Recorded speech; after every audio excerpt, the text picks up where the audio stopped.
À moins de 150 mètres du palais des arts et de la culture de N'Djamena où se tiennent les assises du dialogue national inclusif et souverain, juste à proximité de ce lieu se trouvent des retournés tchadiens de la République centrafricaine.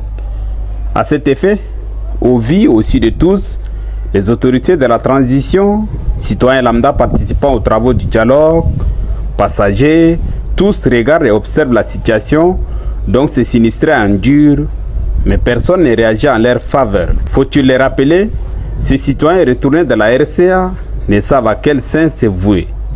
Ces poignants ont trouvé refuge dans ces petits espaces situés au 8e arrondissement de N'Djamena, à quelques mètres du carrefour chinois. Ils sont dans un état de vulnérabilité, sans note, dortoir, moins encore de moustiquaires, avec cette période où le paludisme fait rage. Les enfants, femmes, hommes aux yeux malheureux regardent et observent le ciel, mais la route est si longue. Le matin, pour le déjeuner, c'est juste une bouillie de sorgho rouge, sans pâte d'arachide, ni sucre. Cette bouillie, parfois peut-être la seule nourriture de la journée, témoigne un jeune garçon de 9 ans. Malgré les réticences de se prononcer, une jeune fille arrache la parole et crie au secours.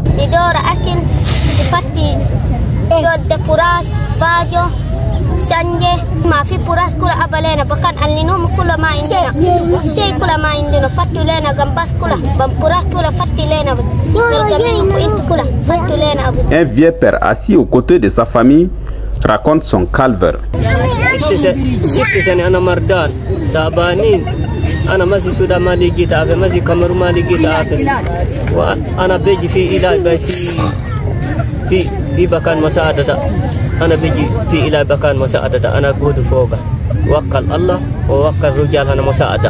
La Constitution du Tchad de 2018, dans son article 17, dit, et je cite, « La personne humaine est sacrée et inviolable. Tout individu a droit à la vie, à l'intégrité de sa personne, à la sécurité, à la liberté, à la protection de sa vie privée et de ses biens. » Fin de citation.